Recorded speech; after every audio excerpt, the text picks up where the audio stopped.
I'm talking to the fabulous Melanie Dyer, whose second album, Between You and Me, has been released recently after her first album, Fresh, was released in 2017. Melanie, I'm so happy to speak to you. You too. Thanks for having me. I'm delighted to talk about this wonderful album, and there are many songs on it that are fabulous. I'm not going to do a song by song, although it's very tempting to do that. But I'm going to start by saying you released Memphis T-shirt in 2019, and it's on the CD version of this album only. Yes. And we know what happened the following year. But you made the pandemic work for you because you used the time to write on Zoom and record when you could. Given the high standard of songs on this new album, I'm wondering if the time made you really focus on what you wanted as a writer and a performer. It did, yeah. It gave me time. I got back to the farm where I grew up in Mount Russell with my family, and I spent some time there. And I had time to just kind of sit with my thoughts, go back through my voice memos of like ideas that I'd had for years. And I brought some songs back to life. I rewrote a couple. I pulled some out of the woodworks, and yeah, it was great. And I had a lot of time to kind of think about what I wanted this album to sound like and who I am as a writer and an artist, and yeah, what I wanted to say. Yeah. And I think it shows because it's all killer, no filler, as the saying goes. Thank you. I appreciate that. Now, 3 of the songs on this album, including Memphis T-shirt, were written with Nashville songwriters Karen Kosofsky and Emma Lee. Yes. What do you particularly enjoy about working with them? Oh, their energy, like they're just boss women. They're amazing. They're so supportive. You feel really comfortable in the room with them, and they're just my friends. You know, I wrote Memphis T-shirt the day I met them, and instantly we obviously had a connection, the 3 of us, and we wrote Memphis T-shirt. And yeah, I took the idea, Cheating on Me, to them after I actually brought it to some male writers, and they wanted to actually steer the concept in a different way, and they said, no, let's write a fun song today, we won't do that. Right. So I knew I had to bring that idea to these women, to Karen and Emily, and they're just amazing to write with. They get me as an artist and a writer, and I think they understand. Having that female sort of energy was really important. Yeah, in fact, my next question was going to be about Cheating on Me, which is about you taking steps for what's right for you in a relationship, even though you know it will not be what the other person wants. And I think this is really clearly and powerfully expressed on the album, but was it hard to tell that story, or did working with Karen and Emma make it easier? It did make it easier with them, but it hit us in the feels that day. It was a very hard song to write, not musically, but emotionally, and putting myself into it, so much of me into it, rather than painting a fun picture or, you know, what I usually do, which is playful, quirky lyrics. This was like very raw, and it was addressing like a past heartbreak, but also that bigger picture message of like, you know, when you're sort of in a situation or a relationship, you're not being true to yourself, and you know you have to break someone's heart to get out of that situation, to sort of put yourself first, choose yourself. Yeah, and it's, as I said, it is really powerfully expressed, but I'm also thinking, I also thought when I heard that song and listened to it a few times, well, actually it came up the first time, it applies to other sorts of situations. It does. Yeah, business situations, friendship situations, and sometimes standing up for ourselves isn't easy, but when the alternative is that you're miserable, it's necessary. So is that something you've had to do in other parts of your life? I think I will have to at times, and I think I'm still, you know, we're always facing those situations, and I'm a very loyal person. I would say that sometimes it's hard for me to sort of, if something's not working for me, I feel bad, and I'll stay, you know, with whether it's friendships that have sort of fizzled and I'm not getting the same not getting that friendship reciprocated, I'll still really put myself out there for people, and I think it's hard. Sometimes you just have to sit back and go, okay, you get one life, I want to give my energy to people that give it back to me and feel that. So yeah, and I think people are always facing that, like you said, in work, jobs, relationships, you know, family even.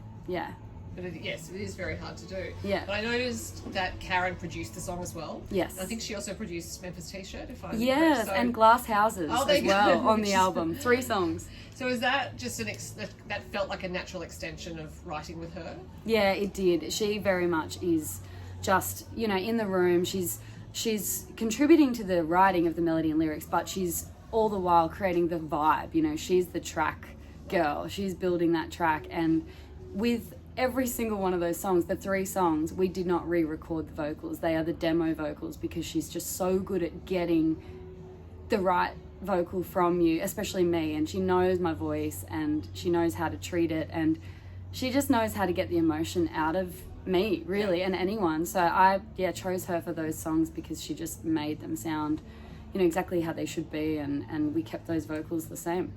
Well, that explains why Cheating on Me does feel so immediate, and it doesn't feel raw because your vocal is polished in that you're an accomplished singer, but that emotion is certainly really powerful. And if it was the first time you recorded it, I just don't think I could have done it again, to be honest. Not vocally, like I couldn't sing it again, but emotionally I just don't think I would have gotten that real in the moment, like, oh, this is hurting thing, so you can't just do that again.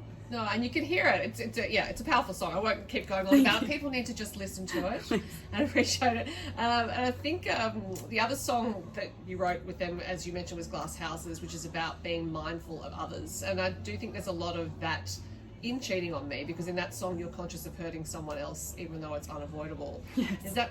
Is that something you're mindful of in your daily life? Oh, yes. And I wish I were a little less mindful sometimes, but that's how I am conditioned. I think I do probably overthink and overfeel a lot of things. And that definitely, comes through in those songs. But Glass Houses, it's also a message to myself as well. We're so easy to judge people. Everybody can sit there and say, oh, that happened, or did you hear about what he did or she did or whatever? And I'm sure there are people judging me. And that's the thing. We're all humans. We're all doing that. And it's kind of just a message to say, hey, sit back, like not everything's rosy and in your world either. So just like take a beat and be kind to other people and be kind to yourself. So that's what that song's about. Yeah. And that opens the album, so it's a good message. There are several songs on this album that are a celebration of life, like 20s and Run Out of Road. And it's not just the lyrics on these, but the way they're recorded that evokes this real sense of embracing life. So do you feel that when you're recording the vocals, or is it more just thinking, okay, I've just got to do a few takes and we'll see what comes out? No, I really try to bring the lyrics to life vocally with my dynamics and just the energy. I think you can tell when someone's just singing a song and reading the words. So I really try to get into that energy of what I want the listener to feel when they're hearing the song. And they're both fun, road trip, like anthemic, like live your best life kind of songs. So you have to sing it that way. So I'm in the studio, I'm like feeling it, like it'd be funny to watch. I'm quite sure 20s will be turning up in people's parties and in dance floors everywhere because, as you said, it's anthemic and it's a party piece. There will be people in their 20s who will listen to it and want to keep listening to it. Yeah. Track number 6 is Magic, which came out of a pop country songwriting camp. Have you attended camps like that before, like the DAG Sheep Station? I haven't attended the DAG Sheep Station, but that was my first writing camp, actually. I've been writing for years and I've never done a songwriting camp. So that was my first one. But I recently did an APRA Song Hubs camp in Brisbane for 4 days, which was like a few weeks ago, and it was amazing. So many awesome writers, and getting the APRA Professional Development Award sort of led to that and some great opportunities there. So love collaborating. It's something that I do often, even if it's not for myself as an artist. I love writing with other artists as well and bringing their thoughts to life in whatever way they want to shape it. Yeah, well, like you collaborated with Amber Lawrence on Bring It Back, and she popped up at your Tamworth show to sing it together, which was fantastic. Yeah. And you mentioned the APRA Award, which is a recognition of you as a songwriter. Do you consider yourself a songwriter first, or is that just part of the whole package of being an artist? I don't think it's always the package, but I think it helps when you're trying to be an artist and you can write your own songs, because I think you're obviously going to get your authentic self across to the audience. So I think it's important to be a songwriter if you're trying to be an artist and be, I guess, different. But I don't know, I split them up as well. I'll always record my own songs because that's really special and important to me. But it's not to say that I wouldn't record somebody else's song that they wrote if it didn't resonate with me, because I just think songwriters are amazing. And it's kind of where I see my future. I love touring and I love performing on stage, but I love writing songs, so I think they're both kind of equal in my world. Yeah, well, and you are very, very good at it, so that suggests you should keep doing it a lot. There are 2 duets on the album. The first is Between You and Me, which was recorded with American artist Troy Cartwright. How did you come to choose Troy to record with? Through mutual friends, actually. I was sort of, listening around in playlists and Spotify and making a little short list of male voices that I loved, and Troy's voice just kept popping up. I would always be sort of listening to these songs and his voice would be one that would stop me in my tracks.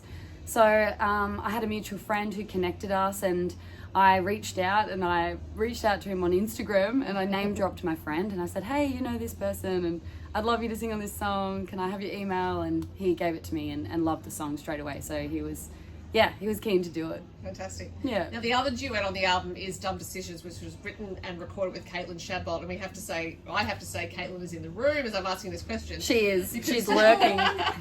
You two are great friends, but that doesn't necessarily mean you make great co-writers. When did you realise it would be a good idea to write together? Oh my gosh, we've been writing together for years. I mean, I don't know when we realised it was, going to work. We just did it. It's sort of just happened. We've been friends for a long time, and I'm trying to think of the first song we ever wrote. I was probably living in Sydney, and Kate would come down to visit, and we'd just write random songs. We've got a whole collection of songs that nobody has ever heard. But yeah, oh, that's exciting. Probably for a good reason. But no, Dumb Decisions. We were just hanging out a year or so ago. And we were like, let's write a song. We're bored. We need to kill some time. And Dumb Decisions came out of us just wanting to reminisce on all the things that we've done and fun that we've had, on tour and off tour and just as friends. So yeah. It was so easy to write, but it was very hard to record because we kept laughing. Right. We kept laughing, so we couldn't get our vocals in the same room. We had to do it separately so that we could get the vocals done. And you did put something on social media about the two of you in a shopping trolley, which I think got you into a bit of trouble. But yeah, we did a reel on top of a rooftop car park in a shopping trolley, and we were spinning around doing a Instagram reel, and then the shopping trolley police guy came over with his vest and said, we need the trolley back. I'm like, okay. Not, oh, you may hurt yourself, but we need the trolley back. Yeah, you needed to take the trolley. It was closing time. What you didn't say, or word you didn't say, sorry, is the final track on the album, and it's a heartbreaker. Track order is always important, so I'm wondering why you decided to close with that. Track order is hard. Track order is hard, really hard. And I thought it was such a poignant kind of moment, and it sort of gets you in this zone that you can't really, there's nothing that could really follow that. I feel like it would really break that moment. So I wanted it to kind of just linger. And I felt like it had to be track 10 on the album. Yeah. For that reason, I guess. Just the energy and, just the place that it puts you in, Yeah, I hadn't thought of it that way, that nothing could come after it, but you're right. Yeah. Now that I'm thinking about it, what could you follow it with? And also, it's kind of a bit funny. It's like a bit ironic, I guess, that the title is What You Didn't Say, and then there's nothing said after it, Yeah. It's the last song. So I was kind of like, oh, well, what you didn't say next. There's no next. That's it. Yeah, done. Album done. That's true. So I found that several albums that have been released post-pandemic are exceptional. Yours is one of them. I think Adam Brand, Amber Lawrence have released great albums.